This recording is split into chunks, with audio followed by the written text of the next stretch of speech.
Alhamdulillah Rabbil Alamin wa bihi nasta'in ala umuri dunya waddin summa salatu wassalamu ala rasulillah wa ala alihi wa ashabihi wa man tabi'ahum bi ihsanin ila yaumiddin nabad. Al-an nadkhulu ila al-fasl ats-tsani asma'u ilmi tauhid. Ya, asma'u ilmi tauhid. Al-awwal ilmu tauhid. Jadi fasal yang kedua atau tema yang kedua mengenai nama-nama ilmu tauhid. Ya, jadi yang pertama, nama dari ilmu tauhid adalah ilmu tauhid sendiri, ya, itu yang pertama. Wa ilmun yubhasu fihi an wujudillah, ia adalah ilmu yang membahas tentang adanya Allah Subhanahu wa taala atau wujudnya Allah Subhanahu wa taala, wa ma yajibu an yusbata lahu, dan apa-apa yang wajib ditetapkan kepadanya min sifatihi, dari sifat-sifatnya, wa ma yajuzu an yusafa bihi wa ma yajibu an yusafa bihi, dan apa-apa yang boleh ya disifatkan kepada Allah dan apa-apa yang wajib disifatkan kepada Allah. Wa majibu an yanfi anhu, dan apa-apa yang wajib ditolak kepada Allah Subhanahu wa taala. Maksudnya sifat-sifat yang tidak untuk Allah Subhanahu wa taala tapi ada untuk makhluk. Wa yubhasu 'anir rusul, dan membahas tentang nabi li itsbati risalatihim, dalam penetapan kerasulan mereka. Wa ma yajibu an yakunu alaihi, dan apa-apa yang wajib terhadapnya. Wa ma yajuzu an yunsaba ilaihim, dan apa-apa yang boleh dikaitkan kepada mereka, ya, kepada rasul-rasul. Wa ma yamtani'u an yulhaq bihim, dan apa-apa yang dilarang atau tidak boleh ilhaq, ya, dikaitkan kepada mereka. Ya, ini mengenai masalah tauhid. Jadi masalah tauhid berkaitan dengan Allah Subhanahu wa taala, ya, dan rasulnya. Ya, adapun ilmu yang membahas tentang rukun iman adalah ilmu akidah. Nah, itu yang pertama nama. Yang kedua ilmu usuluddin, ilmu pokok agama. Usul itu artinya pokok atau dasar agama. Ya, usuluddin. Ya, di sini pembahasan tentang asal katanya bisa dibaca. Kita mungkin langsung ke pembahasannya. Wa hadzal ma'na la yuradu bihi illa ilmi tauhid. Dan makna dari kata ini tidaklah kecuali adalah ilmu tauhid. Summiya bihadzal ism li'annahu usul al-ma'arif ad-diniyah. Dinamakan seperti ini dikarenakan dia adalah dasar pengetahuan agama, ya. Nah, jadi singkat-singkat aja, ya, tidak sampai sini dari kita bahas. Jadi usuluddin pokok agama, ya, dikarenakan apa, memang dasar agama adalah akidah atau tauhid, ya, bagaimana kita mengetahui Allah Subhanahu wa taala. Kemudian yang ketiga ilmu aqidah. Yang pertama tadi ilmu tauhid, kemudian ilmu aqidah. Al-ilm bil ahkam syar'iyyah al-aqdiyyah al-muktasab min adillatil yaqiniyyah wa raddus syubhat, ya, ini syubhat bukan syaihat, ini salah, ya, yang ini. Wa raddus syubhat wa qawadih al-adillah al-khilafiyah wa huwa al-ilmu alladhi yadrusu jawanibul iman wat tauhid.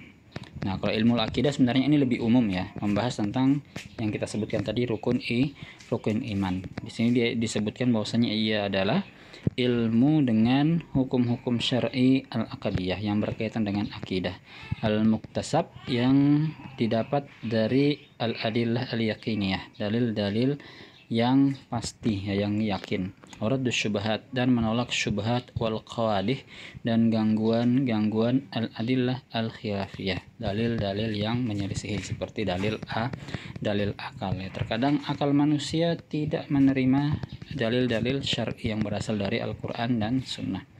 Wal ilmu yudrosu jawanibul iman wat tauhid, dan dia adalah ilmu yang mempelajari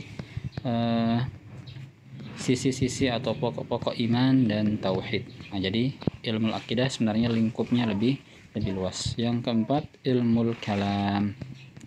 Walaupun penamaan ilmu kalam ini baru-barusan, ya. Dahulu para ulama tidak mengenal yang namanya ilmu kalam, tapi ya setelah adanya ilmu falsafah dan ilmu nafs atau psikologi. Nah, di sini banyak dikaitkan akidah ke falsafah, maka terciptalah ilmu kalam. Ma'na al-kalam fi lughah wa qaul wa hadis. Ya, kata kalam secara bahasa itu perkataan, ya. Hadis juga artinya perkataan, yaitu makna yang memiliki makna atau meliputi makna. Atau ibarah atau ibarat an aswatin mutatabi'atin li ma'na mafhum. Ya, yang memiliki rentetan suara-suara dengan makna yang bisa dipahami. Arrafa Ibn Khaldun ilmu al-kalam bi annahu ilmun yatadamman al-hujaj 'an al-aqaid al-imaniyah bil adillah al-aqliyah. Nah, ya, ingat. Ibn Khaldun menyebutkan ilmu kalam adalah ilmu yang meliputi hujah-hujah 'anil aqaid imaniyah, yang berkaitan dengan keyakinan iman dengan adillah al-aqliyah, dengan pendalilan akal. Nah, jadi memang ilmu kalam itu pendalilan yang kuat adalah pendalilan akal. Ya, terkadang ya Quran itu harus mengikuti akal, ya. Dalil Quran, dalil sunnah itu harus mengikuti akal. Ya, walaupun akal ini sebenarnya yang harus mengikuti Al-Quran dan sunnah. Sebab tasmiyatu ilmi tauhid bi ilmi al-kalam lianna mas'alatul kalam al-ilahi al-Quran hal huwa makhluk aw ghair makhluk kanat ashhar mubahith wa aktsar naza'an wa jadalan. Ya, walaupun yang benar Al-Quran itu bukan makhluk, ya, tapi dia kalamullah, ya, apa yang berasal dari Allah. Lianna tariqul istidlal al-mubahith al-ilahiyya fi hadzal ilm an tariqil aql fasummiya bil kalam hatta taqa al mukhalafa lafziyya bainal ilmil kalam wa ilmil mantiq. Nah, ini juga ya, kalau kita sudah kuliah biasa di jurusan syariah, nggak tahu kalau di Indonesia apakah ada mempelajari ilmu mantik. Nah, yang sebenarnya yang bagus dipelajari itu adalah mantik, ya, bukan kalam, ya. Nah, jadi kalau ilmu kalam itu di sini disebutkan ringkasnya, yang B ini, yang Mbak, adalah ilmu yang sandarannya adalah akal. Ya, terkadang memiliki selisih pendapat, yang memiliki selisih makna dengan yang namanya ilmu mantik. Ya, kalau mantik lebih cenderung ke pendalilan dalil syar'i Al-Quran dan Sunnah, kemudian didukung dengan pendalilan akal. Ya, seperti itu. Kalau kalam tidak berpikir dulu, baru menyesuaikan dengan dalil. Ini yang salah. Lianna unwan mubahis mutakallimin fil aqaid kana al-kalam fi kada wa kada. Ya, bahwasanya judul dari mubahis mutakallimin pembahasan para ahli kalam dalam masalah akidah biasanya menggunakan kata al-kalam, ya. Al-kalam fi kada wa kada. Ucapan atau perkataan pada bab ini dan ini seperti ini, ya, kayak gitu. Yana yuras qudratan 'ala al-kalam fi ilzamil khusum syar'u aqaid an-nafsiyya, ya. Salah lagi nih. Litaftarani maktab usuluddin. Ya, dikarenakan itu mewariskan kemampuan untuk berkata-kata filzamil khusum, ya, dalam menghadapi lawan debat. Ya, terkadang kita diskusi, ya, terkadang akal dibutuhkan, ya, maka dinisbatkan ilmu kalam. Kemudian al-faslus salis, ya, jadi itu nama-nama mengenai ilmu tauhid. Yang pertama ilmu tauhid itu sendiri, yang kedua usuluddin, yang ketiga ilmu aqidah, yang keempat, ya, ada beberapa yang mengatakan bahwasanya dia adalah ilmu kalam. Itu mu'asara, ya, istilahnya kontemporer, mungkin sekitar abad, bukan kontemporer sekarang, ya, setelah masuknya ilmu falsafah Yunani dari Pluto, Aristoteles, kemudian Sophie dan lain sebagainya yang berasal dari Yunani. Aqsamut tauhid, yang ketiga, fasal ketiga. Yang pertama tauhidur rububiyah, yang mengenai tauhid ketuhanan Allah Subhanahu wa taala. Jadi pembagian tauhid bukan berarti Allah itu dibagi-bagi, bukan, ya. Jadi bagaimana cara kita bertauhid? Ini maksud dari pembagian tauhid. Bagaimana cara kita untuk bertauhid? Nah, yang pertama adalah tauhidur rububiyah, yakni kita bertauhid dengan cara rububiyah. Maksudnya rububiyah adalah secara bahasa masdar minal fi'il rabbabah, ya. Wa minhu ar-rabbu. Farrububiyyah sifatullah wa hiya ma'khudha min ismir rabb, wa rabb fi kalamil arab yutlaq ala ma'ani minha al-malik was-sayyid. Ya, jadi sebagian makna rabb itu maknanya adalah malik, ya, pemilik atau raja, was-sayyid atau tuan. Kalau rabba yurabbi artinya mengatur, ya, seperti itu. Tapi maknanya lebih ke malik sama sayyid. Wa fi syara' i'tiqad jazim bi anna Allah wa rabbu kulli syai'. Nah, jadi bagaimana cara kita bertauhid? Yang pertama kita bertauhid dengan cara rububiyah, yakni i'tiqad meyakini al-jazim, ya, secara benar bi anna Allah wahdah, bahwasanya Allah lah sendiri huwa rabbu kulli syai', yang merupakan rabb kulli syai', ya, Tuhan seluruh makhluk, wa malikahu, ya, dan pemiliknya, wa huwal khaliq war razzaq, dan dia yang menciptakan lalu memberikan rezeki, muhyi mumit dhar nafi mu'tin an-mani al-mutassirif fi hadzal kaun bi masyiatihi al-mutlaqah, yang menghidupkan, mematikan, memberikan mudarat, ya, kemudian memberikan manfaat, al-mu'ti, ya, yang memberikan apapun itu, al-mani, yang menghalangi, al-mutassarrif, yang berkehendak, fi hadzal kaun, terhadap ciptaan-ciptaan ini, bimasyiatihil mutlaqah, dengan kehendaknya yang mutlak, bebas, ya, dan kehendak yang bebas. Jadi Allah Subhanahu wa taala bisa melakukan apapun yang Allah mau, ya.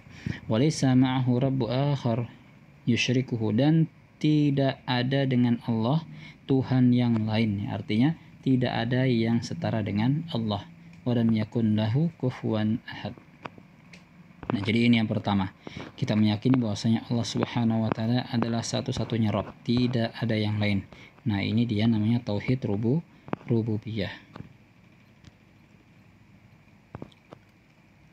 Ya, fi tauhid rububiyah, bahwasanya yang menciptakan bumi dan lain sebagainya, mengatur, adalah Allah semata.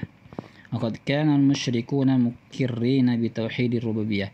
Bahwasanya orang-orang musyrik dahulu itu mukirrin, dia mengakui tauhid rububiyah, ya. Mereka mengakui bahwasanya Allah yang esa ini, ya, Allah yang esa menciptakan, mengatur seluruh makhluk-makhluknya. Dalilnya apa? Wala in sa'altahum man khalaqas samawati wal ard la yaqulunna khalaqahunnal azizul alim. Dan jika kalian bertanya kepada mereka siapa yang menciptakan langit dan bumi, mereka sungguh akan berkata yang menciptakannya adalah Al-Aziz, ya, Allah yang Maha Aziz, yang Maha Perkasa, Al-Alim, dan Maha mengetahui. Wa ma yu'minu aktsaruhum billahi illa wa hum musyrikun. Dan tidaklah kebanyakan dari mereka itu beriman kepada Allah illa wa hum musyrikun, kecuali mereka juga berbuat syirik. Dan dari ayat ini kita pahami bahwasanya orang-orang kafir jahiliyah, ya, mereka mengakui bahwasanya yang ciptakan ini ada satu Rabb, ya. Ada satu Tuhan yang menciptakan alam semesta dan mengaturnya. Akan tetapi mereka syirik, ya. Nanti kita bahas di tauhid kedua, tauhid uluhiyah. Ya, mereka menyembah Allah tapi juga menyembah patung, ya, seperti itu. Dia menganggap bahwasanya Allah itu Rabb tertinggi, tapi ada Rabb lain yang di bawahnya Allah, yang bisa dijadikan bisa menjadikan pendekat antara dia dan Allah, karena Allah kedudukannya tinggi, ya, di Sidratil Muntaha, di langit ke-7, sedangkan kita ini di bumi kecil, ya, maka harus ada wasilah, dikatakan begitu, perantara, supaya doa-doa mereka itu cepat dikabulkan kepada Allah.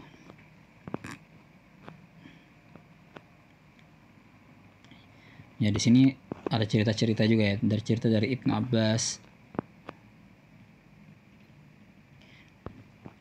Ya, kita masuk ke sini aja untuk biar singkat.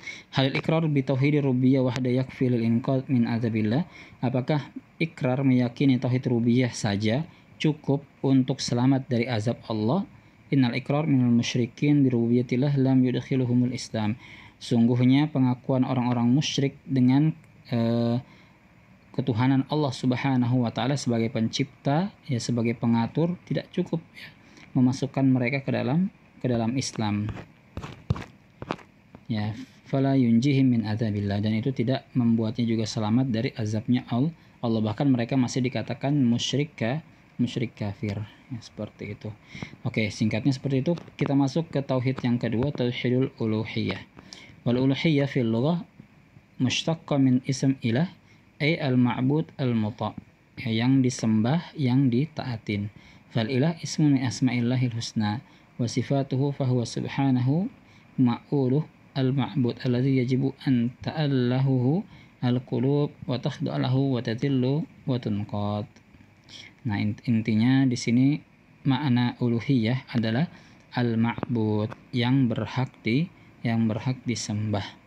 Nah, secara syara' al-i'tiqad al-jazim bi anna Allah wahdahu wal mustahiq li jami' anwa'il ibadah. I'tiqad, meyakini, al-jazim secara benar bahwasanya Allah Subhanahu wa taala wahdah, sendiri, wal mustahiq li jami' anwa'il ibadah, yang berhak untuk segala sesuatu dari jenis-jenis ibadah. Nah, jadi seperti berdoa, ya istighosa, kemudian minta ampun, nazar, dan lain sebagainya, itu hanya ditujukan kepada Allah Subhanahu wa taala tanpa melalui perantara-perantara, apalagi perantaranya orang yang sudah mati. Ma'al qiyam bi sarfi hadhil ibadat lahu wahdahu wa la yasrif minha syai'un li ghairihi. Ya. Dengan melakukannya bisorfi, ya dengan menunjukkan ibadah-ibadah ini lahu wahdah, ya langsung kepada Allah Subhanahu wa taala yang Maha Esa. Wala yusraf minha syai'un dan tidak ditujukan dari ibadah-ibadah tersebut sedikit pun kepada selain Allah. Ya, maka ibadah itu, doa kita harus ya langsung kepada Allah Subhanahu wa taala. Ya, kecuali misalnya ada orang soleh yang masih hidup, yang kita mintain doa, ini masih boleh. Ya. Tapi kalau ada orang mati, kita datang ke kuburan, kita minta ini yang tidak boleh.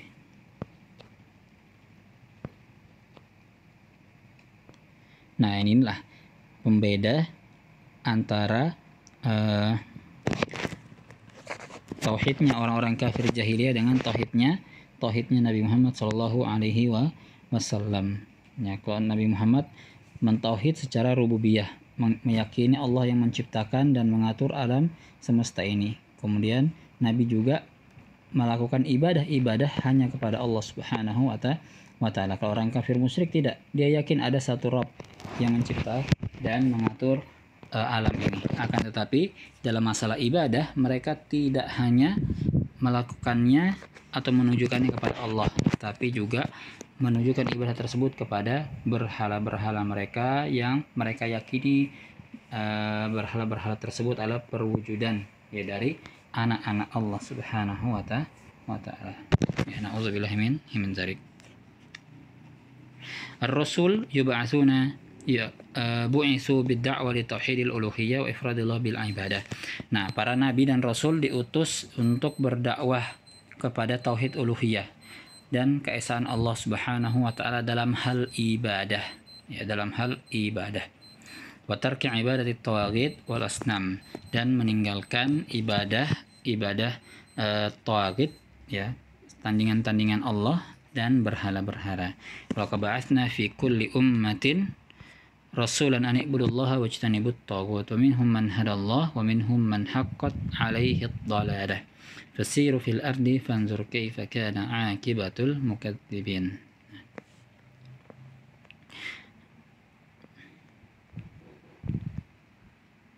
Nah, di sini ya dijelaskan juga bahwasanya, singkatnya ya, kalau kita baca mungkin agak panjang, kita mau selesaikan sampai tauhid yang ketiga, bahwasanya berhala-berhala itu, ya, disebutkan itu sebenarnya berasal dari nama-nama orang soleh yang hidup di zaman nabi-nabi sebelum orang kafir Quraisy hidup, ya, seperti zaman Nabi Nuh dan lain sebagainya. Wa ya asma'un rijalus sholihin matu fasuwaruhum qaumahum summa jaa man ba'dahum faba'dahum wa qad syirkun kullu qaumin kana abdahu min ibadati ghairillahi kadzalikal arab. Dan ia adalah nama-nama orang-orang yang soleh yang telah mati. Maka suwaruhum gambar mereka, qawamahum yang mereka agungkan, summa ja'a min ba'dihim faba'duhum. Ya, kemudian setelah itu datang generasi setelahnya melakukan seperti itu sampai nanti datang seorang pembuat patung, ya, seorang pembuat patung ke kota Mekah yang membuatkan patung-patung dari orang soleh dari orang soleh tiap-tiap suku yang ada di Arab, ya, yang ada di Mekah saat itu. Nanti kalau kita mau bicara ini berkaitan dengan tarikh, ya, dengan sejarah. Kemudian yang ketiga, tauhidul asma'i was sifat. Makna tauhidul asma' was sifat huwa isbatu ma asbatallahu li nafsi. Nah, asma' was sifat ini berkaitan dengan asmaul husna. Ya, adapun sifat adalah sifat-sifat yang Allah Ta'ala tetapkan dalam Al-Qur'an dan hadis-hadis Nabi sallallahu alaihi wasallam.